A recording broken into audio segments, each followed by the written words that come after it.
The president in a social media post saying he's ended all trade negotiations, trade talks with Canada effective immediately. No, I didn't like what they said, but that's their opinion. I didn't like that.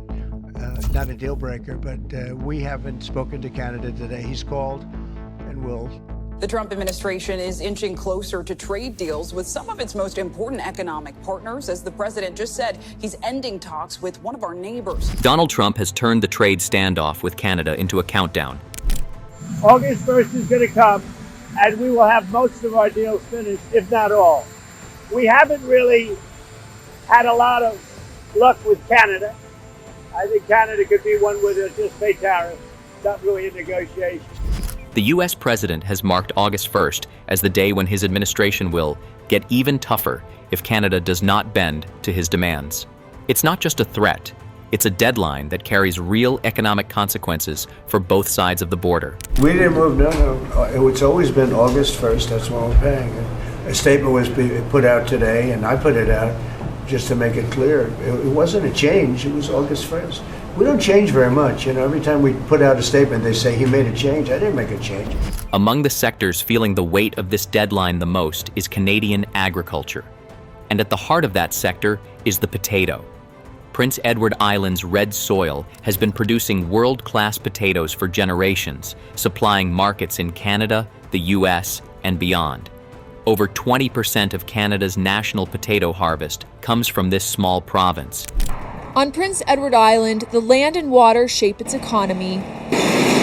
For some, growing and packing potatoes isn't just what they do, it's who they are.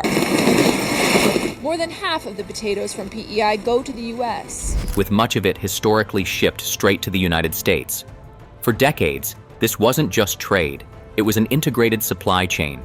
American restaurants, processors, and distributors built business models on reliable, high-quality Canadian potatoes. But now, those shipments have slowed to a halt. Ottawa's decision to suspend potato exports to the U.S. is a direct response to Trump's aggressive tariffs. The White House is upping the ante on our neighbor to the north, announcing a 35% tariff on Canadian goods, up from 25%. Now, this is on the goods that are not included in the U.S.-Mexico-Canada trade agreement, the thing that used to be NAFTA. With a 35% tariff already in place, President Trump announces sweeping global tariffs for most countries. The levies won't hit until next week, but one key economic partner is facing an increased import tax today. The White House slapping Canada with a 35% tariff. And Trump threatening even tougher measures after August 1st.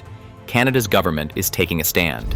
Industry, businesses, Canadians, they are anxious and they are concerned. They don't deserve the uncertainty that's been thrust upon them. They don't like it. They like resolution, but they'd also like they want the right kind of resolution. They want a deal that makes sense for Canada, that makes sense for Canadian business, for Canadian workers. And the negotiations are at an intense phase. It's a complex negotiation. This is not just about economics, it is about sovereignty. Prime Minister Mark Carney's message is clear. Canada will not continue to export into a market that is deliberately structured to disadvantage Canadian producers. If Washington is going to use tariffs as a political weapon, Ottawa will not quietly absorb the damage. The impact on Canadian farmers is immediate and painful. In PEI, New Brunswick, and Alberta, planting has been reduced by as much as 25% as growers prepare for lower demand from the U.S. processors, like McCain Foods, have cut back on contracts. Storage facilities are filling with unsold product. Farmers are being forced to make difficult decisions about acreage, equipment purchases, and labor. These are not just numbers on a spreadsheet. They are real communities facing real consequences. In rural PEI, where potato farming is a way of life, the frustration is palpable. Farmers are tired of seeing their livelihoods turned into bargaining chips in a trade dispute over policies that have nothing to do with agriculture. Trump's administration has tied tariffs to issues ranging from fentanyl trafficking to Canada's recognition of Palestine. These are political matters far removed from the day-to-day business of farming. Yet Canadian farmers find themselves at the front line of the economic retaliation. Carney's response is both economic and symbolic. The potato export ban is not a surrender to market pressures. It is a strategic decision to shield Canadian producers from sending product into a hostile market. It is also a statement to Trump. Canada will not be intimidated into reversing its policies under tariff pressure. Meanwhile, Trump's August 1st deadline looms large. He has made it clear that if Canada does not cooperate by then, harsher measures will follow. The vague nature of the threat is part of its design. Uncertainty itself disrupts investment, planning, and confidence. For Canadian farmers, the deadline represents another round of political brinkmanship that could destabilize their livelihoods. But Canada is not standing still. Carney's government has moved quickly to diversify export markets. A $1.6 billion KD deal with Japan, South Korea, and Indonesia has already been signed.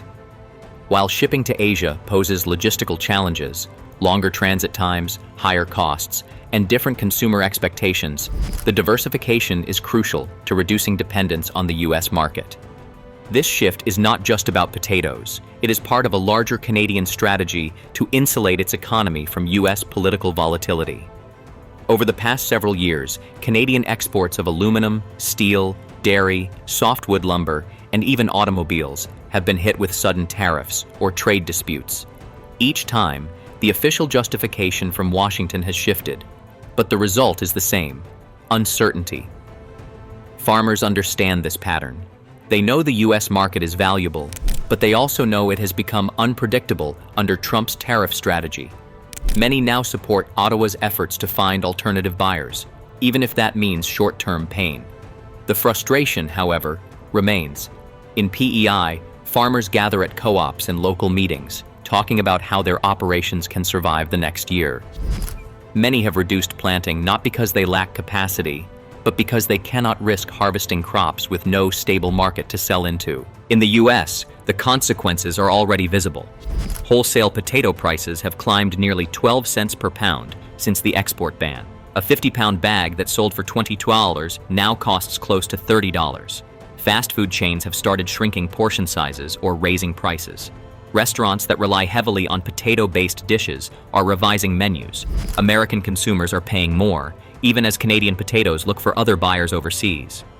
Trump's August 1st deadline is meant to force Canada's hand, but Carney's government is signaling it will not back down. Canada is prepared for a prolonged standoff if necessary, and its strategy is gaining international support. European leaders have quietly expressed solidarity with Canada, criticizing the U.S. for tying trade policy to unrelated political issues. Asian markets, seeing Canada as a reliable partner, are moving quickly to expand trade agreements. Domestically, Canadians are rallying around the government's approach. Polls show that while Canadians are concerned about the economic impact of tariffs, there is broad agreement that Canada cannot compromise its independence to avoid them. This support is crucial for Carney as he navigates the standoff. For Canadian farmers, the months ahead will be challenging. They will need to adapt to new markets, new logistics, and continued uncertainty. But they are also clear on one point.